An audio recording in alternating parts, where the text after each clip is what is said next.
On April 9th of 1990, Hirohiko Araki made history in Jump with the beatdown of Steely Dan, as he stretched out what was a normal one-page spread beatdown, maybe 2 to 3.5 pages, though he did so with the justification that the beatdown was so severe because of how scummy Dan was. And what helped this moment stand on its own and become somewhat famous is how Araki let it breathe, and he didn't try to top it right away, not even with the main antagonists of that part or the next part. But little over 8 years later, on August 10th, 1998, Hirohiko Araki would top himself yet again, but not only in the length of the beatdown, but in how monstrous the man who received it was, when he created the chaotically corrupt college grad carelessly cutting and crippling colonies, Cioccolata, in his stand, Green Day.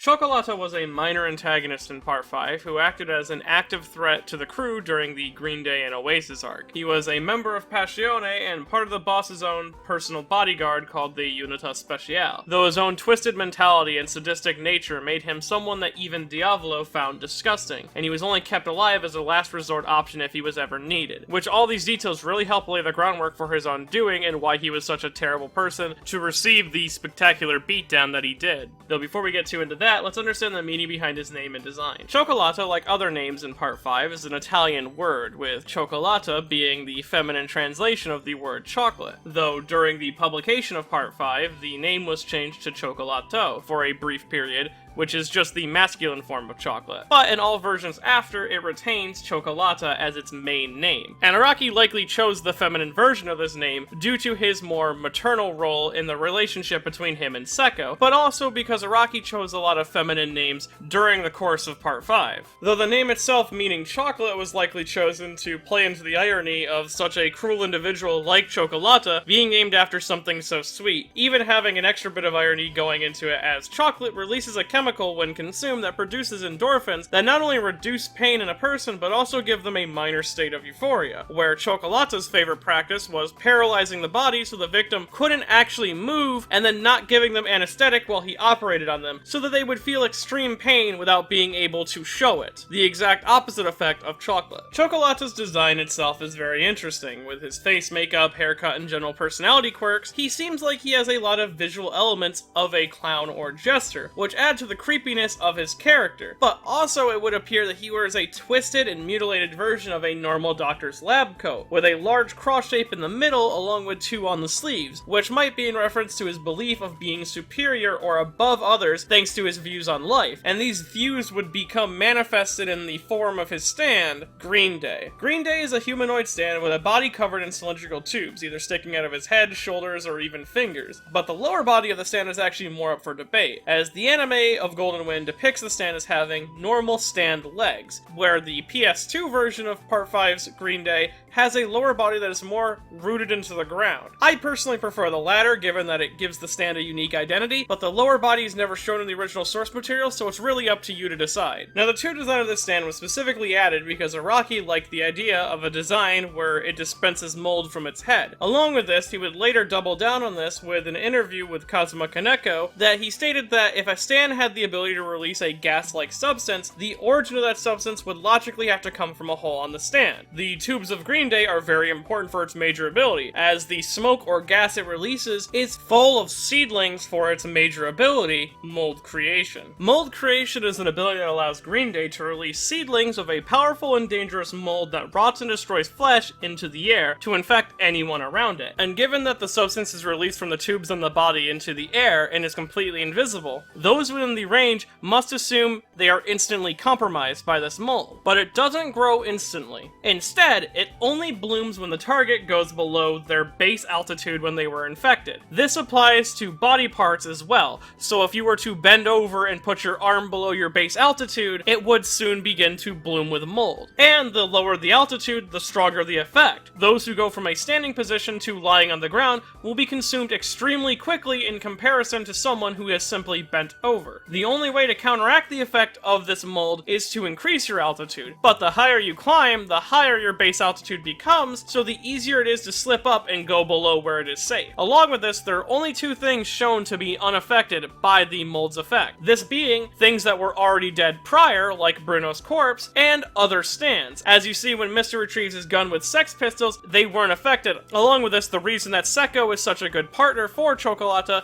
is that he wears his stand, making him completely immune to the mold. Though what makes Green Day's ability so much more cruel seeming, as it also appears to be completely indiscriminate of its effects, killing anything, be it plant, animal, or person. And along with that, each corpse it creates makes it even more deadly, because everyone infected by it that is killed effectively extends the range of the stand, as the corpse then becomes a mold dispenser in a similar way that Green Day does, making it extremely deadly in densely packed areas. But what takes this stand from cruel to downright evil is shown through Cioccolata's special usage of the stand, limb puppetry, which is where Cioccolata, using his expert knowledge of human anatomy, can sever his own body parts and fill them with Green Day's mold, not only haphazardly cauterizing the wound, but also allowing him to control the limb as if he were still attached to it, showing that Cioccolata has full control over his stand's mold, meaning that the mold being indiscriminate is an active choice by him so that he can dissolve everything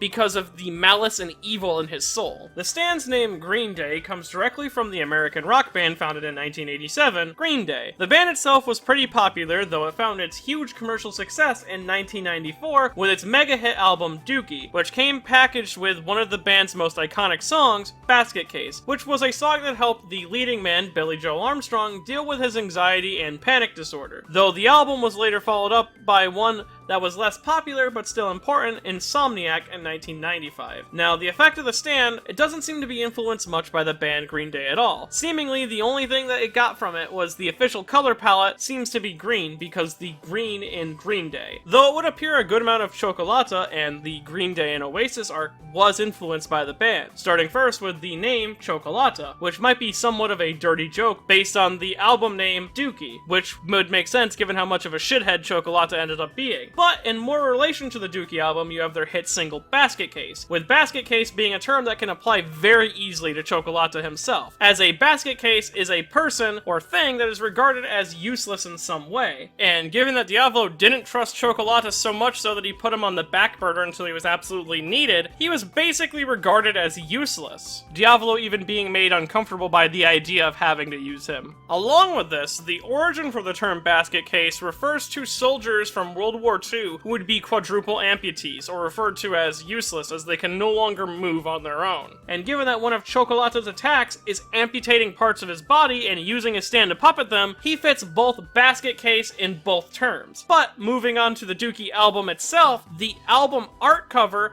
depicts a city being thrown into chaos as jets drop bombs below. This idea is recreated almost exactly in the Green Day and Oasis fight, with Cioccolata procuring a helicopter and throwing the city into chaos for the fun of it. And when attacked, Secco drops down on the attackers like a bomb. Though, speaking of the cover art, the album of Insomniac also helps represent Cioccolata's design very well, as Insomniac's cover art depicts medical acts in a sinister or twisted way, with the art itself being a collage called God Told Me to Skin You Alive, which in part could play into Cioccolata's cross-written design as well. And speaking of Cioccolata's design, Araki had a lot on his plate when creating him so he could justify the fate he was going to deal him, as he needed to create a character that was more hateable and deserving of a beatdown than Steely Dan, who, if you've watched my Steely Dan video, was designed to rile up the reader. Though instead of going with the same approach, Araki decided to let real-world events influence the character itself, as during the writing of Part 5, and specifically around Cioccolata's introduction, not only were there rumors going around Japan of fake or quack doctors using medicine as a way to harm people, but one famous case was just recently brought to light, this being Joseph Michael Swango, who was a serial killer acting in the role of a physician. Swango had actually a very similar history to Cioccolata, where he was considered a brilliant student in the medical field but became obsessed with death, using his job as a doctor to subject his patients to torturous pain as he would slowly poison them, along with constantly falsifying his identity so that he could get back into practicing medicine in other places until he finally slipped up and was arrested the same year Cioccolata made his debut. And this leads me to believe that he was the perfect inspiration for Araki to create such a vile person, someone that he wanted to see get a beatdown, and he delivered on this in a spectacular way, having Giorno not only call this man out for his terrible actions, but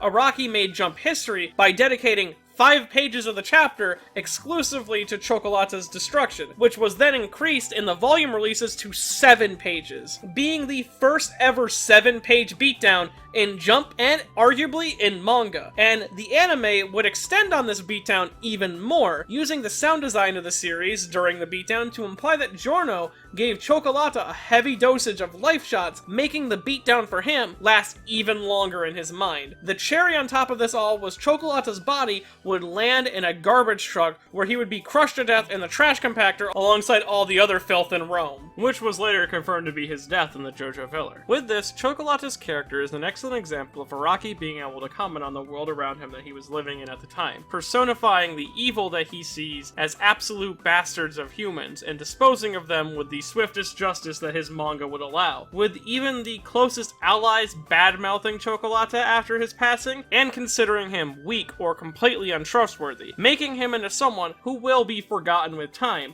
where the protagonists of Part 5 are legacies that will shine on, reinforcing the idea of not only JoJo as a series, which is the beauty of humanity, but how good will overcome evil in the end. And so far, no beatdown has surpassed Cioccolata's in JoJo, cementing it as one of the biggest and most memorable moments in the series, let alone Jump history. So much so that it was actually highlighted in the first JoJo opening of the anime, Sonochi no Sadame, as one of Giorno's biggest moments. And it would seem that aspects of Cioccolata's character might have actually been recycled into the Steel Ball universe in the later stages of JoJolion, with characters like the antagonist Doctor faction, but more specifically, Urban Gorilla, who is a rock-human doctor who has very little value for human life, an equally deadly stand to Green Day, and has a pet that can burrow through the ground with ease. Though, that's more of a topic for a different video. With this all said and done, I hope you enjoyed this video, and if you want to see more videos like in the future, I have a Patreon at patreon.com/MediNotTheBadGuy. Patreon is a very useful tool that helps keep this channel flowing, and if you want to keep on the up and up, you can do so by getting up and buying a copy of Shimonetta, A Boring World Where the Concept of Dirty Jokes Doesn't Exist at buyshimonetta.com.